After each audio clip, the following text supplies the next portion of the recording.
In this 8-part weight loss series, we'll show you in detail, including the science and protocols, how to take all this ugly, unwanted belly fat and go from this to this in as little as 5 weeks.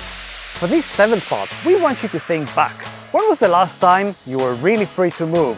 Jumping, bending, twisting, without fear of pain. Now, obviously, losing weight makes movement easier.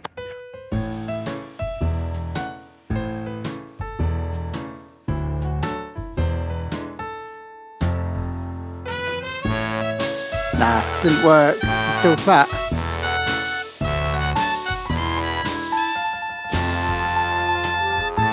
We want to show you how to do both. Sure, you can use something like calisthenics and pretend you have superpowers.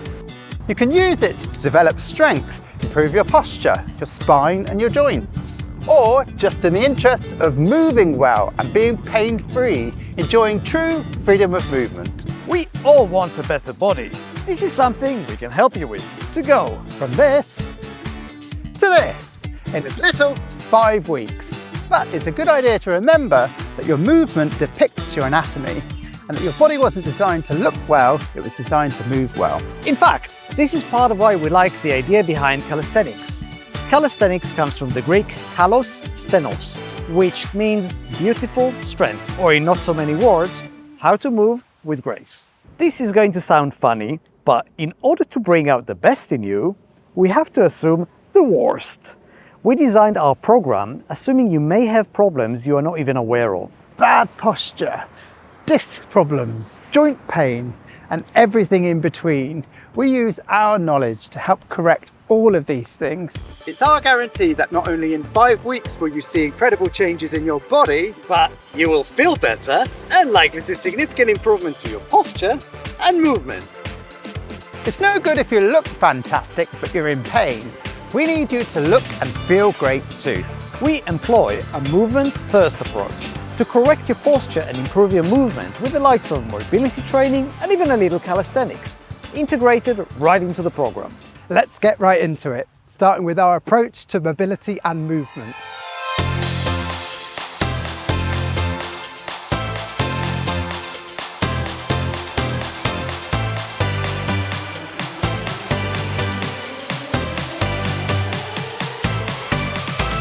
Our approach to mobility and movement is rather simple.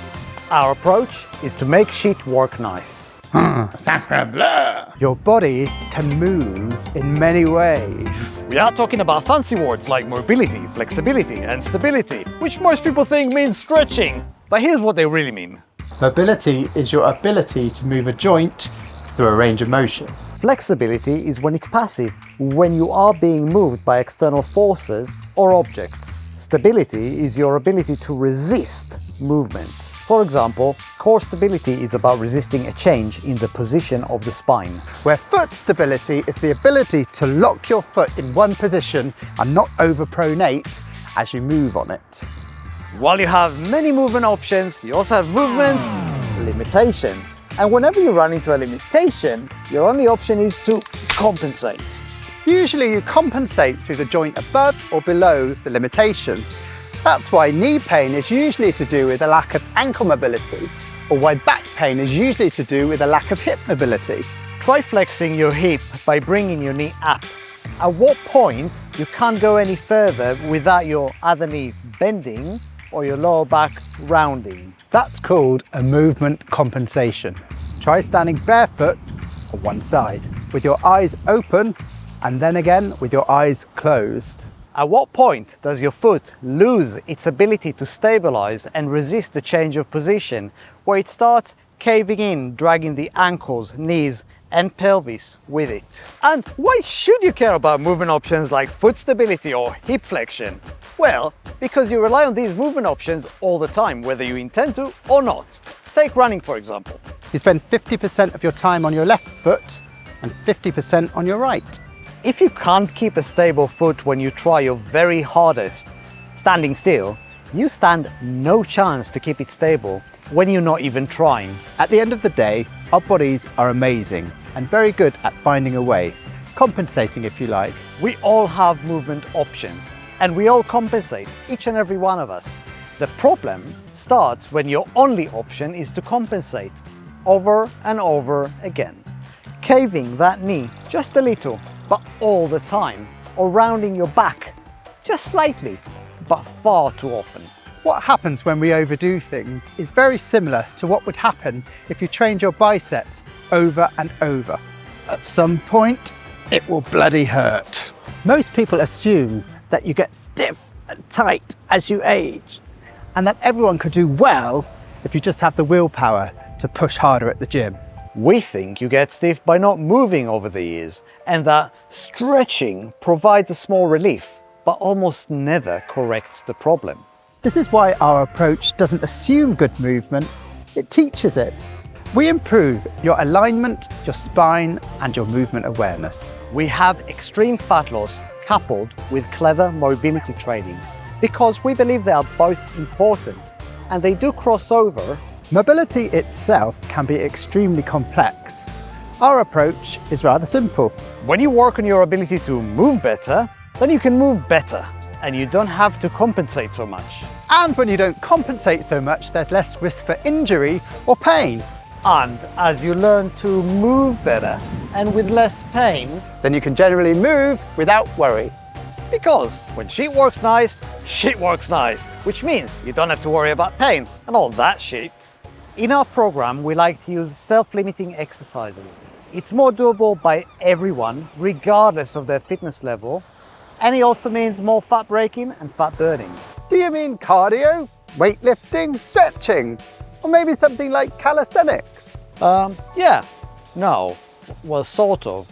It's a bit of everything, but mainly it's stuff that you can do with your own body, not relying on weights for resistance, but not doing it easily. For example, a high jump. If you try to jump as high as you can, you will jump as high as you can. The high for an athlete would be much higher than that of an obese person. But guess what? Both of them are jumping as high as they can and as explosive as they can. They can both do it, and it's challenging for both of them. The intensity is self-limiting.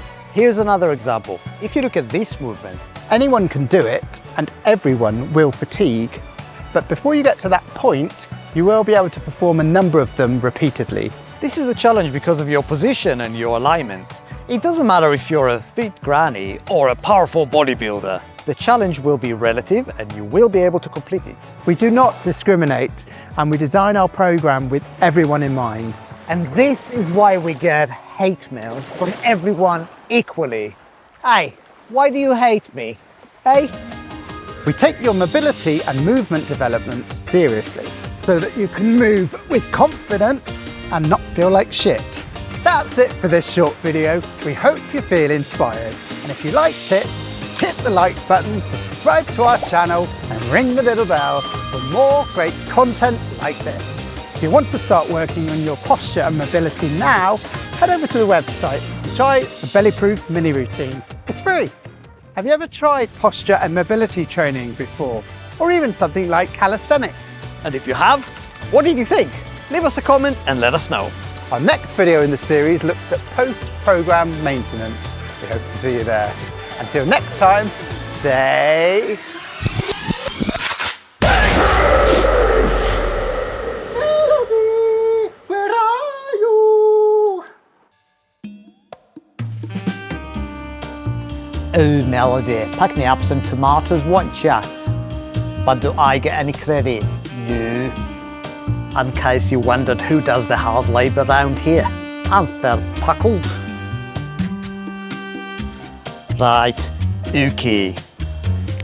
This is what you call it when you go to the loo, but not for number 1, not for number 2. This is number 3. Right, that'll do.